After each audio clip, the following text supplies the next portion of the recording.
Sound take 7 action. Anjana ji, सबसे पहला विषय हिंदू और हिंदुत्व के बारे में जो कहा गया है, उन्होंने साफ कहा है कि आप हिंदू नहीं हैं और बीजेपी की तरफ पूरा हाथ करके कहा गया है। इसलिए जो भी वक्तव्य है वो बीजेपी के लोग जो नफरत फैलाते हैं, जो अहिंसा की बात करते हैं और जो अहिंसा का समर्थन करते हैं, जो मॉब लिंचिंग करने वाले लोगों को फूलों की माला पहनाते हैं,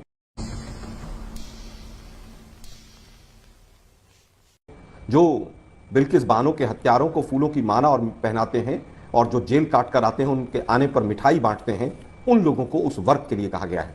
बीजेपी हिंदुत्व नहीं है, ना ही बीजेपी केवल हिंदुत्व की कोई ठेकेदार है। आरएसएस हिंदुत्व नहीं है, मोदी जी कोई हिंदुत्व के ठेकेदार नहीं है। उन्होंने साफ कहा है, अगर मूल आत्मा पर कहीं हिंदुत्व के ऊपर कभी भी अटैक हुआ है तो तब हुआ है जब हाथरस की बेटी, वो भी एक हिंदू थी, जब उसको रात को 2 बजे जला दिया जाता है और तथा कथित हिंदुत्व के ठेकेदार खामोश रहते हैं।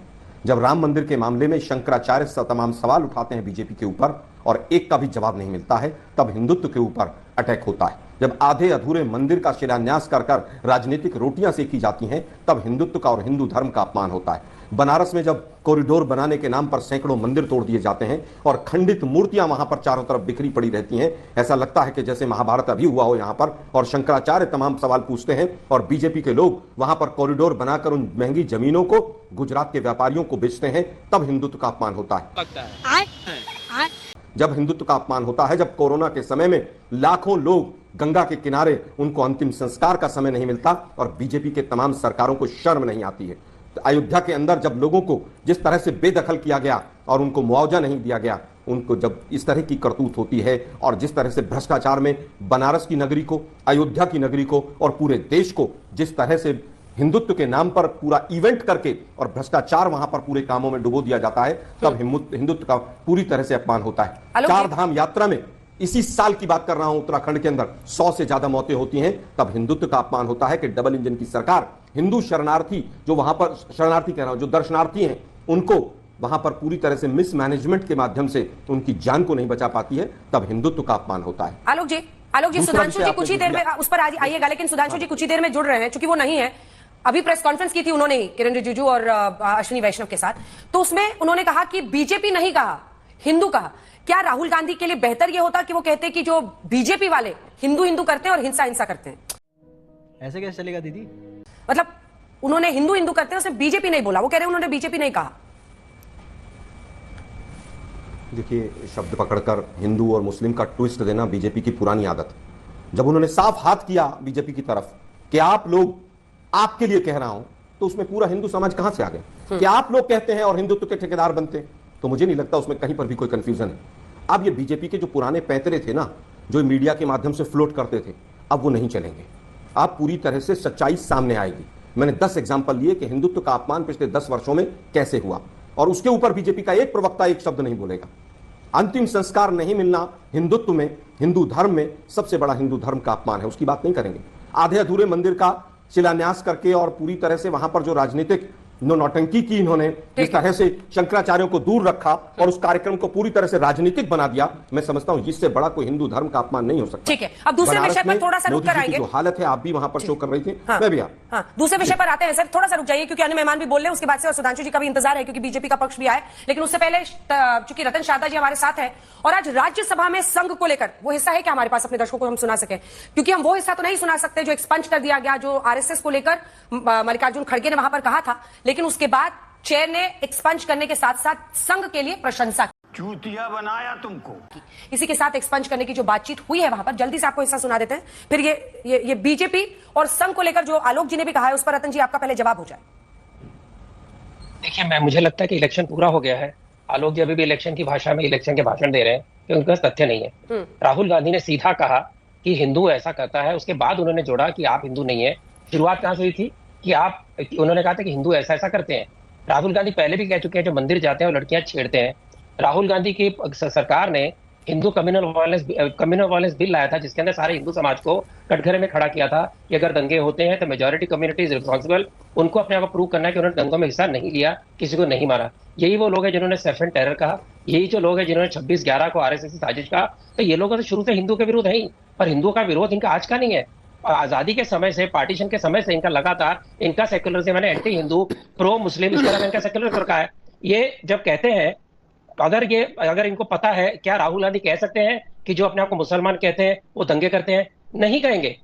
तुम्हारे जैसे लोग इस देश के लिए श्राप। ये वही राहुल गांधी है जिनकी पार्टी ने केरल के अंदर मदानी जो टेररिस्ट था कोयम्बटूर का, उसकी बेल के लिए, उसकी रिलीज के लिए उस प्रस्ताव को साथ दिया। यही वो राहुल गांधी है जिन्होंने कहा इंडियन मुस्लिम लीग ये सेक्युलर है। यही वो कांग्रेस है जिन्होंने मुस्लिम लीग को पार्टीशन के बाद पहली बार इधर का स्थान दिया और केरल के अंदर उनका संधि करके उनको राजनीति में प्रमुख धारा में लाया। यही वो कांग्रेस है चुप है जब बंगाल के अंदर एक भाजपा की मुस्लिम महिला को नग्न करके 1 किलोमीटर चलाया जाता है, उसको पीटा जाता है, जिसके ऊपर किसी ने एक पूरा मौन रखा हुआ है। कल आपने स्टोरी दी, आज भी स्टोरी दी, जहां पर एक महिला को बुरी तरह सड़क पे मारा गया, कहा गया मुस्लिम राष्ट्र है ये। किसी का मुंह खुला?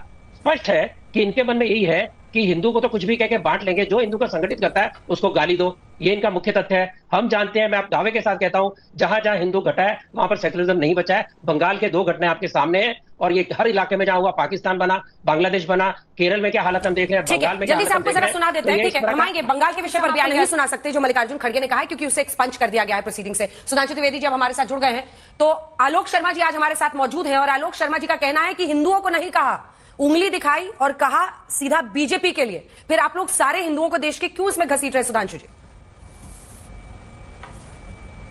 देखिए अंजना जी, अगर राहुल गांधी का ये कोई एक अलहदा बयान होता, पृथक बयान होता तो मान लेते। ये तो वो पार्टी है ना जिसके कांग्रेस के कर्नाटक के कार्यकारी अध्यक्ष जो इस समय पीडब्ल्यूडी मिनिस्टर हैं सतीश जारकीहोली कह चुके हैं हिंदू शब्द गंदा है। ये वो पार्टी है जिसके गठबंधन सहयोगियों ने इरेडिकेशन ऑफ सनातन धर्म ये कॉन्फ्रेंस की थी, अर्थात हिंदू धर्म का समूल नाश। फिर कहा था कि हिंदू धर्म डेंगू है, मलेरिया है, वायरस है। फिर रामचरितमानस की प्रतियां फाड़ी थी।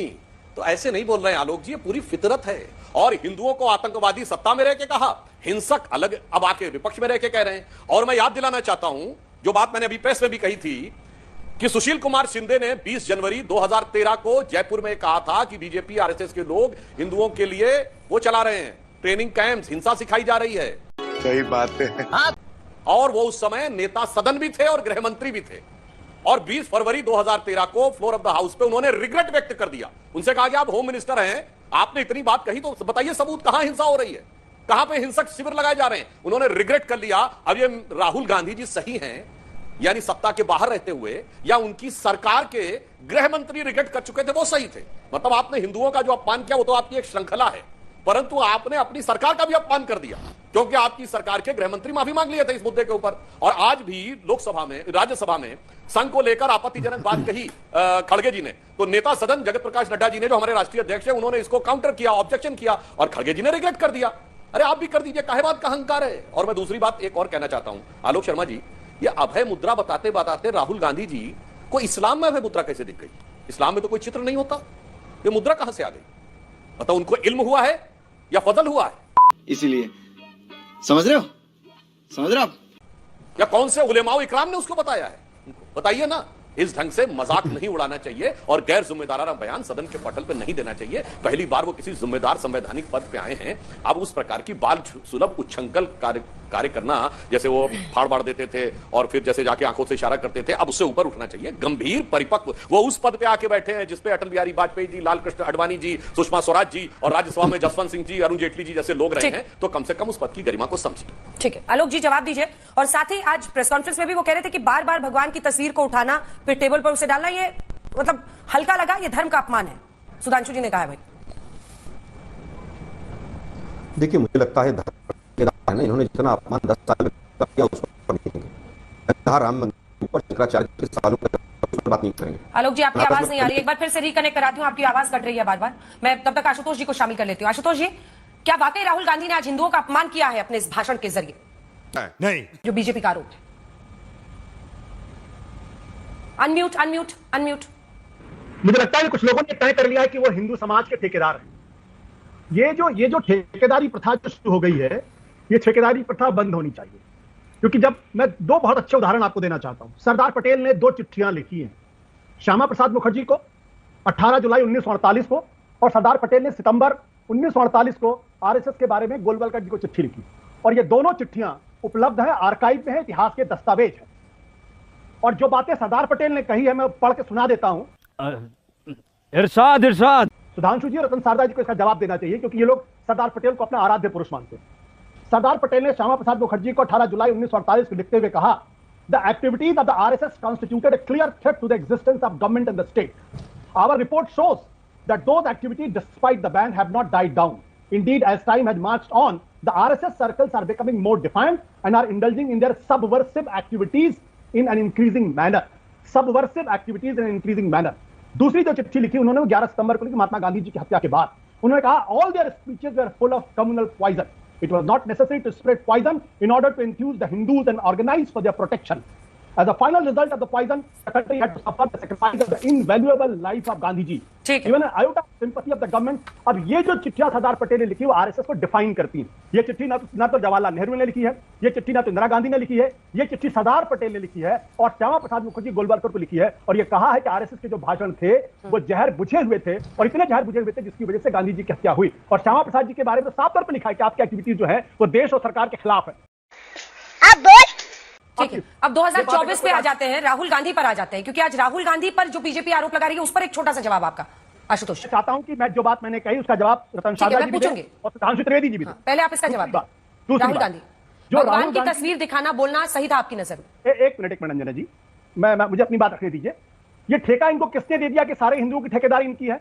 इनकी भावनाएं हाथ और आशुतोष हिंदू इनकी भावनाएं हाथ नहीं हुई, आलोक शर्मा जी हिंदू इनकी भावनाएं हाथ नहीं हुई, अंजना ओम कश्यप हिंदू इनकी भावनाएं हाथ नहीं हुई।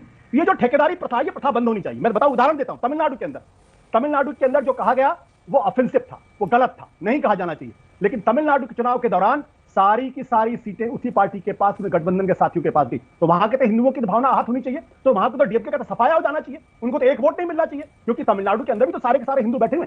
तो ये जो ठेकेदारी प्रथा शुरू हो गई है, मैं ही हिंदुओं का ठेकेदार